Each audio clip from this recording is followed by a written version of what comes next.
മാതർമേ മധുകൈടഭഗ്നി महिषप्राणापहारोद्यमे हेलानिर्मितधूम्रलोचनवधे हे चण्डमुण्डाग्नि निःशेषीकृतरक्तबीजदनुजे नित्ये निसुम्भापहे സുംഭധ്വംസിനി സംഹരാശുദുരിതം ദുർഗേ നമസ്തേംബികേ. ദേവി മഹാത്മ്യത്തിൽ നീ തുടരുകയാണ്. അവിടെ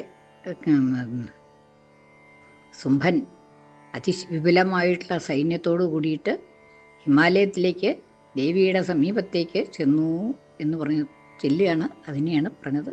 അത് കഴിഞ്ഞ് അങ്ങനെ വരുന്നതായിട്ടുള്ള തൻ്റെ നേരെ വരുന്നതായിട്ടുള്ള ആ സൈന്യത്തെ, വലിയതായിട്ടുള്ള ആ സൈന്യത്തെ കണ്ടപ്പോൾ ദേവിക്ക് വല്ലാത്ത അത്യധികമായിട്ടുള്ള കോപം കണ്ടു. ദേവി ആ തൻ്റെ വില്ലിൻ്റെ ഞാണ് അതിൻ്റെ ഒരു ശബ്ദം ഉണ്ടാക്കിയ, വില്ല് കൊലച്ചപ്പോൾ അതിൻ്റെ ഒരു ഞാണിൻ്റെ അതിഗംഭീരമായിട്ടൊരു ശബ്ദം ഉണ്ടായി. ആ ശബ്ദം കൊണ്ട് ശബ്ദം ഭൂമിയിലും ആകാശത്തിലുമൊക്കെ നിറഞ്ഞു എന്നുള്ളതാണ്. ഭൂമിയുടെയും ആകാശത്തിൻ്റെയും ഇടയിലുള്ളതായിട്ടുള്ള ആ സ്ഥാനം മുഴുവനെ, സ്പേസ് മുഴുവനെ നിറഞ്ഞുകൊണ്ട് നിന്നു. അത്ര വലിയതായിട്ടൊരു ജയശബ്ദമാണ് ആ ദേവിയിൽ നിന്ന് ഉണ്ടായത് എന്ന് പറഞ്ഞു. ഇനി അത് കഴിഞ്ഞിട്ടുള്ളതാണ് പറയണത്. തതസിംഹോ മഹാദാതമതീവ കൃതവൻ നൃപ ഖണ്ഡാസ്വനേന തന്നാദമംബിക സമബൃംഹയൽ. തതഃ അനന്തരം സിംഹ, സിംഹം ദേവിയുടെ വാഹനമായിട്ടുള്ള സിംഹം, മഹാനാദം അതീവ കൃതവാൻ നൃപ, മഹാനാദത്തെ ഉണ്ടാക്കി. അല്ലയോ രാജാവേ, രാജാവിനോട് പറയുകയാണ്, സുരഥ രാജാവിനോട് കഥ പറയുകയാണ്.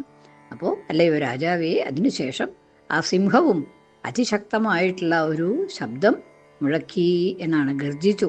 അതീവ കൃതവാൻ, മഹാനാദം അതീവ, അതീവ മഹാനാദം, അത്യധികം വലിയതായിട്ടുള്ള ഒരു ശബ്ദത്തെ കൃതവാൻ ഉണ്ടാക്കി.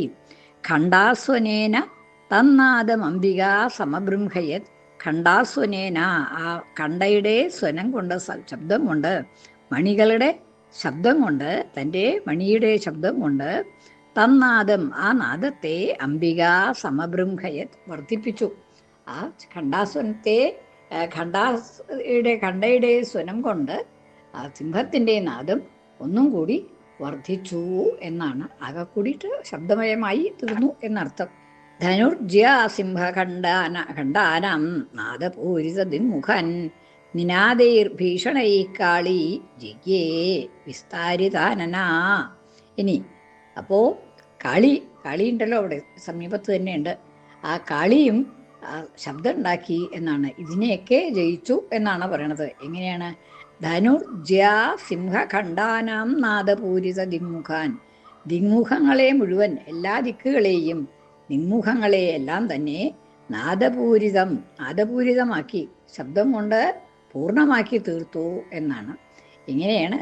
ധനുർജ്യ സിംഹഖണ്ഡാനാം നാദപൂരിതമായിട്ടുള്ള, നാദം കൊണ്ട് പൂരിതമായിട്ടുള്ള ദിങ്മുഖങ്ങളെ കാളി നിനാദൈഹി ഭീഷണൈഹി, തൻ്റെ ഭീഷണങ്ങളായിട്ടുള്ള നിനാദങ്ങളെ കൊണ്ട്, ശബ്ദം കൊണ്ട് കാളി അതിനെയൊക്കെ ജയിച്ചു, അതിനെയൊക്കെ അതിജീവിച്ചു എന്നാണ് പറയുന്നത്. കാളിയുടെ ശബ്ദം അതിലേറെ ഉണ്ടായി. ഈ ദേവി ഉണ്ടാക്കിയതായിട്ടുള്ള ശബ്ദം കൊണ്ടും, സിംഹത്തിൻ്റെ ശബ്ദം കൊണ്ടും, ജ്യ കൊണ്ട് ഉണ്ടായതായിട്ടുള്ള ശബ്ദം കൊണ്ടും, അതൊക്കെ തന്നെ ഭൂമി മുഴുവൻ, പ്രപഞ്ചം മുഴുവനും വ്യാപിച്ചു നിന്നു.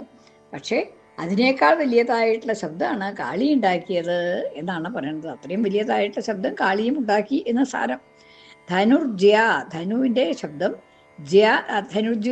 ധനുവിൻ്റെ ജ്യ ഞാണ്, അതിൻ്റെ ശബ്ദം, സിംഹത്തിൻ്റെ ശബ്ദം, ഖണ്ഡകളുടെ ശബ്ദം, ഖണ്ഡകളുടെ ശബ്ദം, ഈ ശബ്ദങ്ങളെ കൊണ്ട് പൂരിതമായിട്ടുള്ള നാദപൂരിതം, ആ നാദം കൊണ്ട് പൂരിതമായിട്ടുള്ള ദിങ്മുഖങ്ങളെ,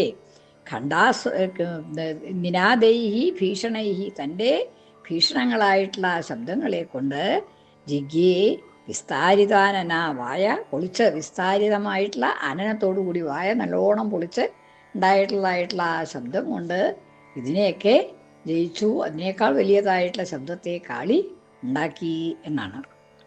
തം നിനാദമുപശ്രുത്യ ദൈത്യസൈന്യൈശ്ചതുർദിശം ദേവീ സിംഹസ്തഥാ കാളി സരോഷൈ പരിവാരിതാ.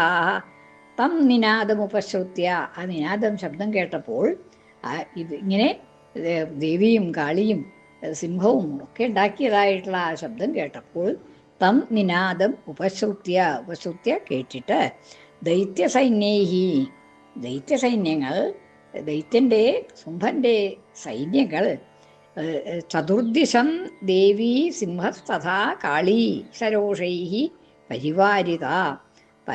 ദേവീ സിംഹ തഥാ കാളി, ദേവിയും സിംഹവും കാളിയും എല്ലാവരും തന്നെ എല്ലാവരുടെയും ചുറ്റുമെത്തി ഈ സൈന്യങ്ങൾ എന്നാണ്. ചതുർദിശം, നാലുപാടും അത് ദൈത്യൻ്റെ ശുംഭൻ്റെ സൈന്യങ്ങളാൽ ഈ ദേവിയുടെയും കാളിയുടെയും സിംഹത്തിൻ്റെയും ചുറ്റും വന്ന് പൊതിഞ്ഞു അവർ എന്നാണ്. സൈന്യങ്ങൾ വന്ന് പൊതിഞ്ഞു ദേവിയെയും ഇവരെയൊക്കെ 3 പേരെയും കൂടിയിട്ട്. ദേവി സിംഹസ്തഥാ കാളി സരോഷൈഹി പരിവാരിത, സരോഷങ്ങളായിട്ടുള്ള സൈന്യങ്ങളാൽ, കോപത്തോടു കൂടിയതായിട്ടുള്ള ക്രുദ്ധരായിട്ടുള്ള ശുംഭൻ്റെ സൈന്യം ഇവരെ 3 പേരെയും പരിവാരിതാഹ ചുറ്റി എന്നാണ്. ഒന്ന് ചുറ്റി. ഇനി ഏതസ്മിന്നന്തരേ ഭൂപ വിനാശായ സുരദ്വിഷം ഭവായ അമരമുഖ്യാനാം അതിവീര്യബലാന്വിതാഃ ബ്രഹ്മേശമുഖ വിഷ്ണൂനാം തഥേന്ദ്രസ്യ ച ശക്തയ ശരീരേഭ്യോ വിനിർഗമ്യ തദ്രൂപാശ്ചണ്ഡികാം യയുഃ. 2 ശ്ലോകവും ഒന്നിച്ചാണ് അന്വയം അവിടെ. ഏതസ്മിൻ അന്തരേ, ഇതിനിടയിൽ, അതായത് അസുരന്മാർ വന്ന് ഇവരുടെ 3 പേരെയും ചുറ്റും വളഞ്ഞു. ആ സമയത്ത് ഏതസ്മിൻ അന്തരേ, ഈ സമയത്ത്, ഇതിനിടയിൽ, ഭൂപ, അല്ലയോ രാജാവേ, വിനാശായ സുരദ്വിഷാം വിനാശായ, ദേവന്മാരുടെ ശത്രുക്കളായ ഈ അസുരന്മാരെ നശിപ്പിക്കുന്നതിന് വേണ്ടിയും, ഭവായ ച അമരമുഖ്യാനാം ഭവായ ച, അമരമുഖ്യന്മാരുടെ, ദേവന്മാരുടെ എന്നുള്ള അർത്ഥമുള്ളൂ ഇവിടെ. ദേവമുഖ്യന്മാരുടെ ഭവത്തിനായിക്കൊണ്ടും മംഗളത്തിനായിക്കൊണ്ടും നന്മയ്ക്കായിക്കൊണ്ടും അതിവീര്യ ബലാന്വിതാഹ, അതിവീര്യത്തോടു കൂടിയതായിട്ടുള്ള ബ്രഹ്മേശ ഗുഹ വിഷ്ണൂനാം ഇന്ദ്രസ്യ ച ശക്തയഃ, അതിവീര്യ ബലാന്വിതാഹ, അത്യധികമായിട്ടുള്ള വീര്യത്തോടും ബലത്തോടും കൂടിയതായ ശക്തികൾ. ആരുടെ ശക്തികളാണ്? ബ്രഹ്മേശ ഗുഹ വിഷ്ണൂനാം തഥാ ഏവ ഇന്ദ്രസ്യ ച, ബ്രഹ്മാവ്, ഈശൻ, ശിവൻ, ഗുഹൻ, സുബ്രഹ്മണ്യൻ, വിഷ്ണു, ഇവരുടെയും ഇന്ദ്രൻ്റെയും എല്ലാം ശക്തികൾ, ഈ ദേവന്മാരുടെയൊക്കെ ശക്തികൾ, ബ്രഹ്മാവ്, ഇന്ദ്രൻ, ഈശൻ, ശിവൻ, ഗുഹൻ, സുബ്രഹ്മണ്യൻ, വിഷ്ണു എന്നീ ദേവന്മാരുടെ എല്ലാം ശക്തികൾ ശക്തയ ശരീരേഭ്യ വിനിർഗമ്യ, അവരവരുടെ ശരീരങ്ങളിൽ നിന്ന് പുറത്തേക്ക് വന്നു. അതായത് ഓരോരുത്തരുടെയും ശക്തി ഓരോരുത്തരുടെയും ദേഹങ്ങളിൽ നിന്ന് പുറത്തേക്ക് വന്നിട്ട്, ശരീരേഭ്യ, ശരീരങ്ങളിൽ നിന്ന് വിനിർഗമ്യ, പുറത്തേക്ക് വന്നിട്ട്, തദ്രൂപാഹ ചണ്ഡികാം യയുഃ, തദ്രൂപാഹ, അവരവരുടെ രൂപം ധരിച്ച്, അതായത് ശിവന്റെ ശക്തി ശിവന്റെ രൂപം ധരിച്ചിട്ട്, വിഷ്ണുവിൻ്റെ ശക്തി വിഷ്ണുവിൻ്റെ രൂപം ധരിച്ചിട്ട്, അങ്ങനെ തദ്രൂപങ്ങൾ ധരിച്ചുകൊണ്ട്, അതായത് ദേവന്മാരുടെ രൂപത്തിൽ ചണ്ഡികാം യയുഃ, ചണ്ഡികയുടെ സമീപത്തേക്ക് എത്തി എന്നാണ്. അതായത് ചണ്ഡികയുണ്ട്, അവിടെ കാളിയുണ്ട്. ഇനി ഈ ദേവന്മാരുടെയൊക്കെ ശക്തികൾ അതാത് ദേവന്മാരുടെ രൂപത്തിൽ ചണ്ഡികയെ സമീപിച്ചു എന്നാണ്. അവരുടെ അസുരന്മാരെ വധിക്കാനായിട്ട്. സർവമംഗളമംഗല്യേ ശിവേ സർവാർത്ഥസാധികേ ശരണ്യേ ത്രയംബകേ ഗൗരി നാരായണി നമോസ്തുതേ.